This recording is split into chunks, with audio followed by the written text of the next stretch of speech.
dengan teman-teman NGO, saya sudah berkeliling hampir di keseluruhan Indonesia, di 32 provinsi, mulai dari Aceh sampai di Papua. Dan saya menemukan berbagai banyak hal yang sangat menarik yang kemudian mungkin orang tidak mengerti dan tidak tahu, bahkan gitu. Tidak tereksplor, tidak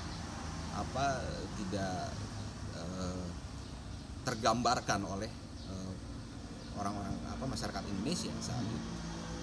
Ketika bagaimana Papua berusaha berjuang dengan ketertinggalannya.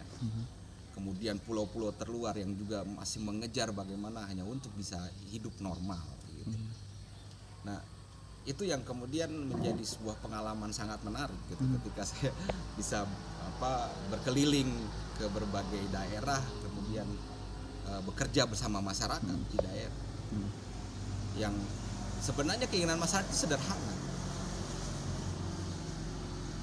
hanya ingin bisa hidup senormalnya apa yang dia lihat dengan keadaan di Jawa. Hanya itu saja. Pemerataan. Bang, terus sama sekali. Ketika media menggambarkan bahwa Papua itu menjadi sesuatu yang panas, harusnya ini menjadi sebuah cerminan buat Indonesia, bahwa harus dilihat lagi ke belakang, apa sih yang menyebabkan itu. Ketertinggalan Papua dibanding daerah lain di Indonesia ini sudah sangat mengakar begitu lama. Papua ini daerah yang sangat kaya, begitu. Negara yang sangat kaya dengan kandungan emasnya yang begitu besar, kemudian hasil buminya yang begitu besar. Hanya kemudian semua itu diambil, dikelola oleh negara tanpa sedikit pun kemudian memperhatikan orang-orang yang sudah tinggal secara aslinya di situ gitu.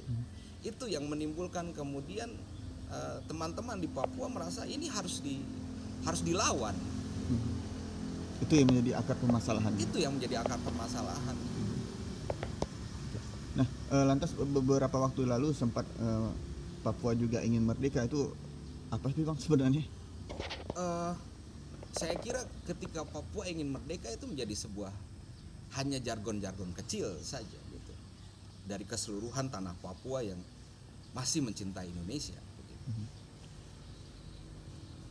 Orang-orang yang kemudian mengkampanyekan kemerdekaan Papua itu hanya karena kemudian terprovokasi oleh teman-teman lain, terutama dari negara sebelahnya Papua gitu, yang kemudian ingin kembali bergabung menjadi saudara begitu. Nah, itu yang kemudian memicu beberapa gelintir orang untuk mengkampanyekan kemerdekaan.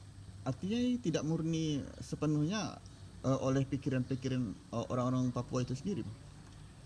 Selama pengalaman saya di tanah Papua, ide kemerdekaan di lingkungan masyarakat adat di Papua itu masih sangat kecil. Mereka belum sampai di tataran itu. Mereka masih pada pikiran bagaimana bisa hidup sejahtera dulu. Jadi kemerdekaan, saya kira kemerdekaan yang dipikirkan oleh orang-orang Papua itu bukan kemerdekaan secara harafiah menjadi negara sendiri, tidak. Tapi kemerdekaan di mana mereka bisa hidup dengan sejahtera gitu.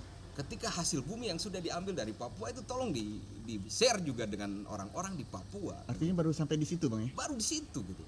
Belum sampai pada tataran pengelolaan sebuah negara, politik dan lain-lain gitu. Nah, hanya kemudian ini dimanfaatkan oleh orang-orang tertentu untuk menggembar-gemborkan Papua menjadi sebuah negara yang merdeka. Dan itu pun di luar dari Indonesia sendiri. Itu pun di luar dari Indonesia sendiri. Jadi itu hanya sebuah provokasi lah kalau menurut saya. Karena dari secara adat pun Dewan Adat di Papua itu masih bicara soal bagaimana tetap bergabung dengan Indonesia gitu, karena mereka juga melihat apa yang terjadi dengan saudara-saudara mereka di negara sebelah. Sampai saat ini seperti apa sih Bang kondisi negara di sebelah ini? Negara di sebelah Papua ini ya negara memang merdeka yang ditinggalkan oleh Belanda saat itu. Tapi kemudian Belanda tidak apa mewariskan Mhm. pengetahuan bagaimana pengelolaan sebuah negara. Mhm. Jadi negara itu masih dikelola dengan sangat sederhana sekali dan masih belum pada posisi negara yang cukup kuat Mapan. gitu, cukup kuat Mhm. baik dalam pengelolaan tata kelola negara maupun kemasyarakatannya gitu. Mhm. Jadi masih banyak apa warga negara di negara sebelahnya itu yang masih hidup dalam taraf yang sangat miskin gitu. Mhm.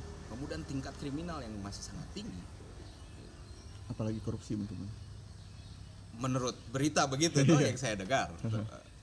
Tapi kemudian mereka sebenarnya masih ingin bergabung dengan saudaranya di Papua yang masih dalam bingkai Indonesia. Iya. Begitu.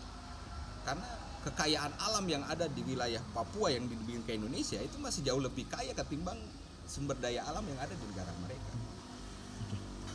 Oke, baik.